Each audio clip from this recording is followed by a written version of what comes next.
You are in the rant wormhole, where I rant about whatever my $15 a month plus patrons want me to rant about. You can get one of these by being one of those. This one is for 40, who says to rant about Sora no Oto.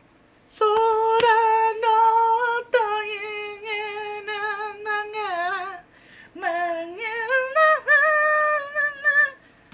I used to know the lyrics to that song. Sora no Oto, at the time, circa 2010, was my favorite anime of 2010.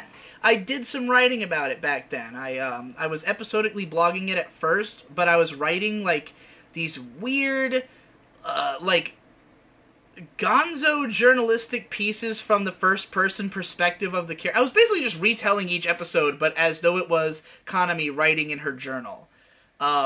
And I don't know why, but that was the way I decided to.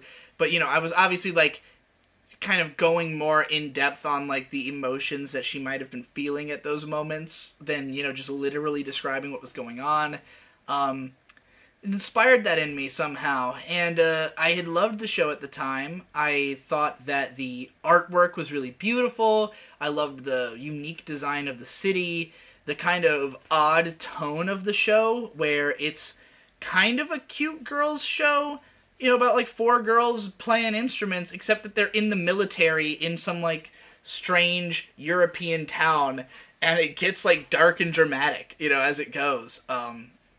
It's definitely an interesting show, though I don't like the later episodes as much as the earlier ones. At least I didn't at the time.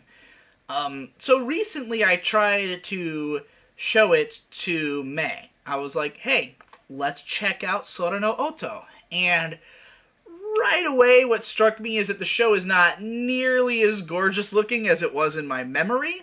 And it made me kind of realize how all these studios have gotten away with it, so to speak, because the background art is very clearly digital. It's got the same kind of digital template detail that I complain about all the time. Not to say that it's generic or anything. Like, they did a great job of like designing the town and giving it like an interesting layout and everything, but just like the actual drawings, I remember thinking like, oh, this looks like a Ghibli shit, because I didn't know anything, you know. And like looking at it now, I'm like, okay, it's not nearly that special. It looks good, but not, you know, exceptionally so, not like crazy more than most.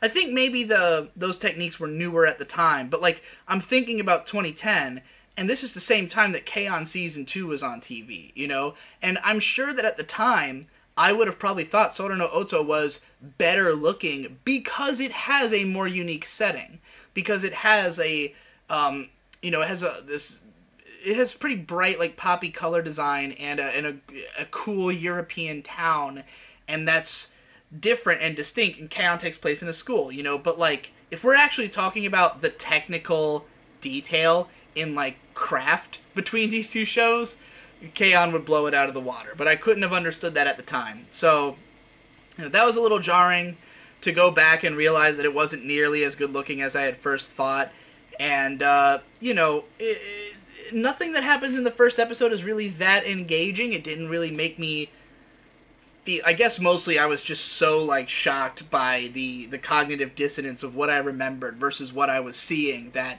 it was like, oh god, like, I need to mentally reconfigure myself before I watch more of this. Like, I need to change my expectations and not expect this to live up to my memory of it, because it already hasn't, you know?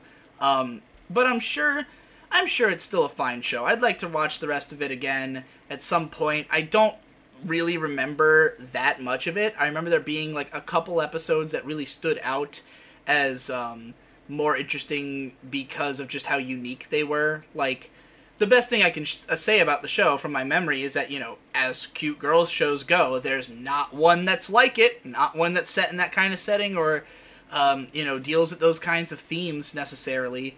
But even then, the idea of, like, the dark take on the cute girls show, at the very least, is something more explored at this point.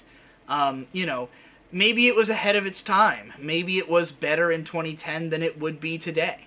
I don't know how many people have gone back and, you know, rewatched it and considered it in the context of what's come since. But if you want to hear me talk about it from the perspective of someone in 2010 watching it for the first time, go read my old blog posts.